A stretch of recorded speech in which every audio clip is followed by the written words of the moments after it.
What new rules and how would they be enforced by whom? You just said you don't have to use their... that abuse people can't What is abuse? To other what people. Is abuse? You feel like talking slower makes your point smarter. What is abuse, but they don't. Josh? What is abuse, Josh? Listen, Josh, I wanted to talk with you because I saw your article up here at TechCrunch, and it was titled "Silenced by Free Speech," in which you were putting forth, I don't want to misrepresent you, you're putting forth, I guess, some solutions, assertions regarding the policing, the treatment of speech on social media platforms.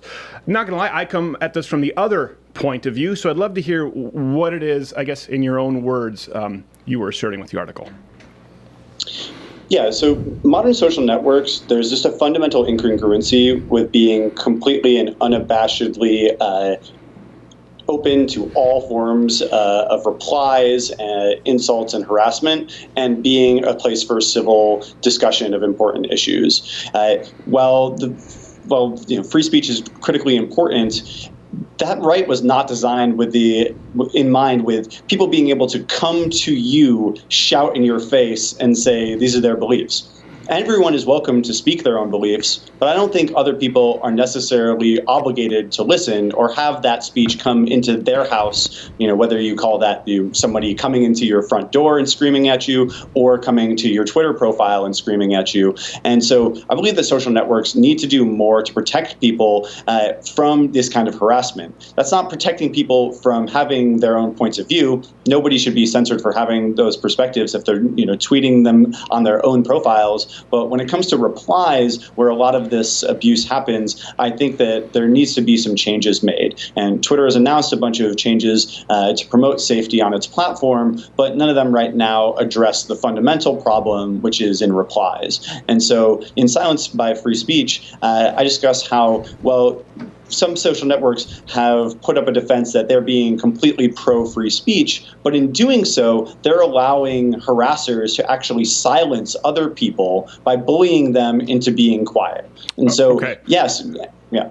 Oh, sorry, I don't want to jump, but you kind of unpacked a few things there. Do you mind if I ask a couple of questions? Sure. So you started off with the First Amendment. So I'm interested as to why you started off there and mentioned the founding fathers, mentioned how they couldn't have conceived sort of this interconnectivity as you put it in your article. First off, before we get off on that, do you believe this is a First Amendment issue or a Facebook, Twitter, and YouTube have the right to do what they want as a business issue? Because you start off asserting First Amendment wasn't designed with this technology in mind. Yeah, this is about what Facebook and Twitter are doing on their platforms. As businesses, they are not beholden to unequivocally allow any type of speech. Absolutely. So that is where what I'm discussing here. But then why would you? My question is, why would you start with First Amendment and then go into businesses have the right to do what they want to do? They're completely separate. They're unrelated. You invoke the First Amendment. They're not unrelated, unfortunately, because these companies are saying that the First Amendment and free speech are why they're allowing this abuse. So this is their rationale for not policing their platforms or for not protecting victims is that it's all part of free speech. They're the ones pointing to the First Amendment. They're the ones pointing to the First Amendment, and that's why the first paragraph of your article and the first thing you mentioned is the First Amendment did not account for this technology. So that's your argument in response to their rationale. I just want to make sure I'm understanding this clearly. Yes. Okay. Let's do that first. Where does that line get drawn? Is it at the printing press? Is it with the typewriter? Is it with the computer? Is it with social media? Where does the First Amendment still apply? The First Amendment applies to people's own speech. Okay. So that can be in many forms, but... So what would that do with technology, though? Because that's your assertion, is that it didn't take into account this interconnectivity, the technology that we currently have. So I'm just trying to clarify what your position is, because I'm not entirely clear in the article, and you went down a few different paths that I would like to explore. Then how does technology... It could not be less relevant. Well, it's obviously very relevant because speech is conducted through technology nowadays. So I don't understand how you could think those things are totally separate. They're separate based on what you just said, that someone has the right to say whatever they want, but then you say that the First Amendment didn't account for current technology. So I just asked you, where does it stop? And you just said it's in relation to your own speech. So does the First Amendment, for example, apply when you're using the telephone, speaking freely with your family members? Does it apply to a town crier? It does. Okay. If you're talking to someone who consensually wants to speak with you on the phone, you're allowed to say whatever you want. But if you call someone at all hours of the night over and over again to scream at them, you can be charged for harassment. Sure. You can be charged for stalking. Absolutely. And isn't it wonderful that with new media, social media like Facebook, Twitter, you can block, you can mute. I think that's the fundamental assertion that I disagree with here, your presupposition that people have to listen. My position here is they already have rules in place that mirror the law. There's one person here. For that. There's one person here who's advocating for more than regulations that would mirror the law. That's yourself. And I haven't really heard a justification for it. Again, you're willing to give these freedoms up online to a human to determine what is and what is not offensive. And it's based on the premise that you've written about, that freedom of speech is not free if your free speech or my free speech silences or intimidates someone else from speaking freely. This is the premise of your article. And I've heard it taught at colleges across the country. What determines, or who determines, since you've decided it should be a who determines what is and is not okay to say. We're not talking about harassment. It's already not allowed. We're not talking about doxing. It's already not allowed. We're talking about offensive speech online, which would be considered a violation of someone else's free speech. Who decides, and what is this violation? The owners of the services that you're using for free. Yes. If you don't want to use those services, there is an open and unmediated internet that you are allowed to publish whatever you'd like on. But if you're going to use a social network that's created by somebody else, then you are beholden to their rules. Sure.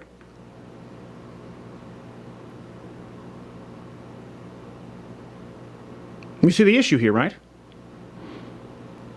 You're the one who has a problem with their rules. Right. The rules currently don't protect people from harassment sufficiently. Right. So I'm asking you, what new rules need to be written? What new rules? And how do we enforce them? What new rules and who enforces them? Let's zone in on this. What should be considered right now? What should be considered offensive enough speech, in your opinion, to be removed from the platform? Unconsensual nudity, threats of violence. Unconsensual nudity is allowed and legal on a platform. Sending dick pics or sending pornography is allowed because last I checked, that's a violation of the current services on Twitter and Facebook. What I'm saying is that, yeah, but the rules are not being properly enforced, nor are they strong enough. And so this week, Twitter announced that it was creating stronger rules to more expressly forbid unconsensual nudity, threats of violence, and use by hate groups that have used violence in the past to get their way. Sure, yeah. It's pretty clear. So, yeah, right, exactly. But your article isn't about the rules, the current rules. You're proposing new rules. You're talking about speech, not just sending nudity.